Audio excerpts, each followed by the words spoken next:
Hello there. I know this channel has had a few cobwebs since the last time I uploaded and is a complete departure than what this channel was, but I figured why not? It's not the craziest thing out there right now, so welcome to Glenn's channel. Still working on what the branding is, but I feel the message is too important to wait around on. The reason I decided to make this video was for my friends and family that don't necessarily like talking politics with me. You know who you are, but that's okay. I still love you. Hopefully this video will show people outside of the 2-minute sound bites the things that is affecting millions of Canadians right now. All I ask is that you keep an open mind, and if you hate this video or have no strong opinion one way or the other, to let me know in the comments below. Let's bring it back to April 2020, which seems like a lifetime ago at this point. The Nova Scotia rampage and the subsequent ban of 1,500 assault-style weapons a week later by the Liberal minority government by way of Order in Council, or OIC. I won't be going too much in depth with the Canadian firearms laws, but I will link a good video in the description from the CCFR that goes over all the laws should you have any questions. The TLDR is the vetting process is considerable for those wanting to get a legal license. It takes between 2 to 6 months to obtain a license, and checks are performed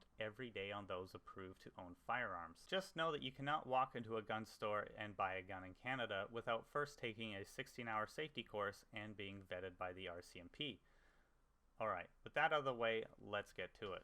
22 Canadians were killed in the deadliest rampage in our country's history. In response, on May 1st, the Liberal government passed or declared We are banning 1,500 models and variants of these firearms by way of regulations. April 18th and 19th, 2020. 14 people were killed by firearms of unknown type, as the RCMP has not confirmed type. 8 people killed when their houses were set on fire by the killer during the 13-hour spree. This rampage only came to an end when a police emergency response team happened to be refueling 100 kilometers south of the epicenter when the killer rolled up and subsequently killed when he failed to heed commands. 3 of the 4 firearms the killer used were confirmed to be smuggled from the USA, and the last one was confirmed to be a stolen RCMP service pistol. Why did this happen? No one knows for sure, but the killer was a known to police type, and it seems he had a serious personality disorder to go with it, owning not 1, not 2, but 4 police cruisers. His home was described as a shrine to the RCMP and expressed wanting to be a police officer at one time, but felt superior to officers, but at the same time overall disdain for the profession. His assault back in 2001 on a 15-year-old probably would have disqualified him for RCMP service, and his violent domestic disputes on record would definitely not have helped. I'm trying to keep this short, but there is a lot of crazy to go over. Further, in Canada, your spouse must sign off on any legal possession and acquisition license. If you have any questions on the Canadian firearms laws, check out that video in the description. This man had at least 4 smuggled firearms as of June 4th, and a 5th gun was acquired illegally from a closed estate. He had no gun license and had at least 3 reported instances of violent domestic abuse with reports of illegal weapons to police. Police didn't seem to investigate too deeply into any of these reports, but it seems he had these illegal weapons for at least 10 years, judging from the first report being in 2010. Now, hindsight is 2020, and police are only human, but it seems there would have been more than enough evidence to at least consider a search warrant to search the property, but RCMP have not said if they ever applied for a warrant, or it might have been rejected for insufficient evidence. They just haven't said much. Currently, the only information released by the RCMP is heavily redacted, and they have not said why.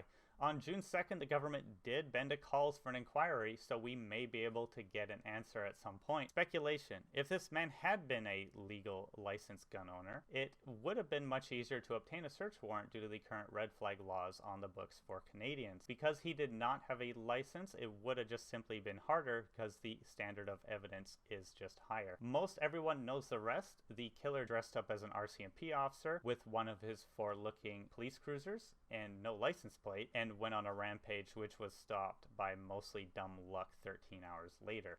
But these 1,500 firearms are banned now, so we're all safe now, right?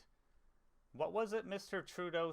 We are closing the market for military-grade assault weapons in Canada. Okay, Mr. Trudeau. These weapons were designed for one purpose and one purpose only: to kill the largest number of people in the shortest amount of time. Okay, I get it. So what is a military-grade assault-style weapon? Well, seems this is more implied than an actual legal definition. Just think about a gun John Wick would use without the full auto, and that seems to be the working definition. This is causing all kinds of havoc on the current law systems. Even the RCMP seems to have little idea what the heck Mr. Trudeau or Bill Blair, the safety minister, did with the Order in Council. How about we take a look at some of the guns included in the Order in Council to better understand. So obviously they banned the AR-15 because it's the most evil. They also banned guns like the Robinson XCR, which sort of looks like an AR-15, but has totally different internals. The CZ-58, which sort of looks like an AK-47, but totally different internals.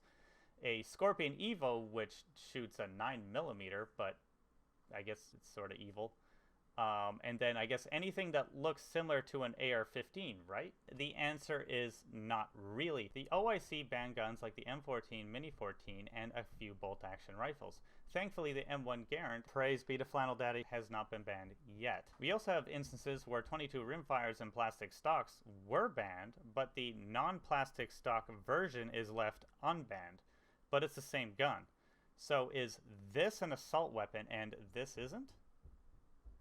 Do you know what an assault-style weapon is yet? Maybe we can find out why the AR-15 and other firearms are so dangerous. Little bit of history on the world's most evil gun. AR-15 stands for Armalite Rifle, not Assault Rifle. It was designed in 1959 by Eugene Stoner and imported into Canada as a sporting rifle. The Assault Rifle version, which has the full-auto money waster switch on it, was made illegal in 1977. So just these semi-automatics were legal in Canada after that point. For the record, the AR-15 was legal to hunt with and even encouraged before it was classified as restricted back in the 90s. Before May 1st, it was regulated to only federally approved gun ranges. Yeah, but what about illegal uses? This is why the AR-15 was targeted in this ban so heavily, is because it is used in a lot of crimes throughout Canada. That's why it had large restrictions placed on it to try to control the situation, except that that entire statement was a lie. Turns out the AR-15 has not hurt anyone in Canada in the last 30 years, and some say it may not have hurt anyone in Canada since inception, since 1959. Unless the Nova Scotia shooter used an AR-15, then no one in Canada has ever been hurt by an AR-15, either injured or killed. We just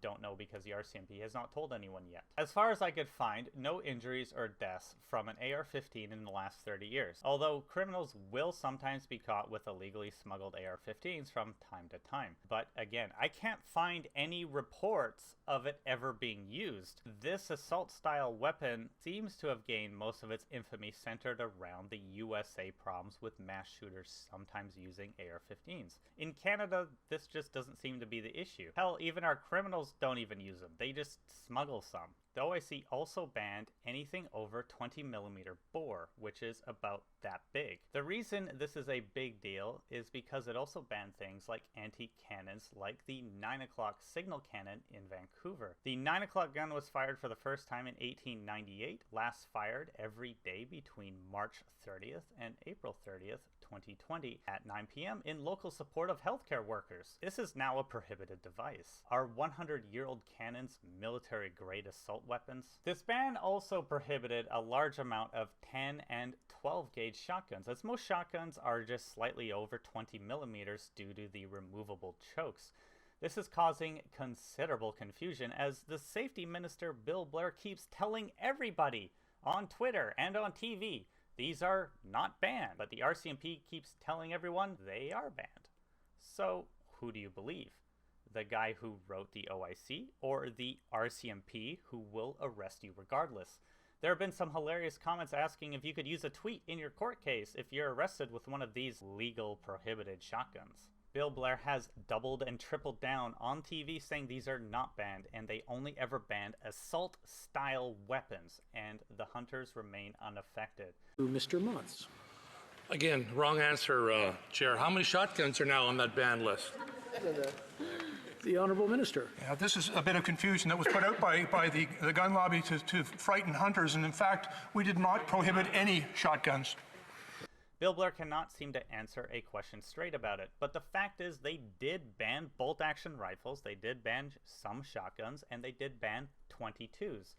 RCMP is continuing to mark new firearms as prohibited seemingly every day on their vendor/gun store only list. Has not informed any of the legal owners about those changes. A hunter or sport shooter may be unwittingly be in possession of a prohibited firearm, and the only notice sent to gun owners was a mostly vague single-page notice saying the AR-15 and scary-looking guns are banned. They said nothing about the shotguns, the bolt-action rifles, or the 65 22 rimfire firearms banned on the OIC by name. Okay, if you followed me through all of that, I'll get to the real point, which is safety. These assault-style weapons are an overall real threat, except for the AR-15, but that looks evil, so we'll go ahead and ban that one anyway. Well, again, the answer is not really. According to the CBC, guns listed in Justin Trudeau's OIC account for just 20 homicides, 52 injuries in Canadian mass shootings out of 18,166 homicides during that time period. 0.11% of homicides in 30 years. You're more likely to die falling down the stairs. Will this gun ban keep anyone safer? I think you already know the answer to this. And to the people who say less guns is always better, I have this to say. This gun ban is basically diverting much needed funds away from hiring and training of new police, border officers, or gang task force members who could target illegal guns and smuggling, which the Nova Scotia shooter actually used to obtain his illegal weapons. At the end of the day, these were sold legally to Canadians, they were vetted by the RCMP, and they were allowed to be owned for decades. Then, overnight, without any debate, the law changed. Deserve more than thoughts and prayers. Because a crazy guy who smuggled multiple weapons from the USA, dressed up like an RCMP officer, with a fake RCMP car, murders 22 people in cold blood. At no point did the current gun laws fail, and it fails to address the real problem of smuggling. Deserve more than thoughts and prayers. Here is the police chief of Winnipeg outlining the issue. I can tell you that the Canadian Association of Chiefs of Police have indicated that that won't make any difference. When we seize handguns, the handguns are always almost 100% in the possession of people who have no legal right to possess them. They're almost always stolen or illegally obtained. I simply don't see, as a 27-year veteran, how adding another layer of law will make any difference anywhere in this country. When we stop somebody in this city, and police do this every single day, and they have a handgun, somehow saying that this jurisdiction, that Winnipeg is handgun-free, and I'll use air quotes, is going to make it safer or easy for us is just nonsense. It won't make any difference whatsoever. There are handguns all over, they're all illegal, and they're in the hands of criminals. And that the people that legitimately own them, they're in safes and being taken to gun clubs. The two sections don't intersect.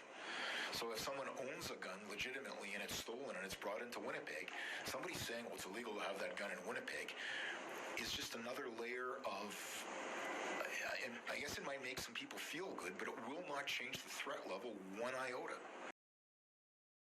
If you wish to support firearms rights in Canada, check out firearmsrights.ca, as the CCFR is taking the government to court over this, and they could use your support.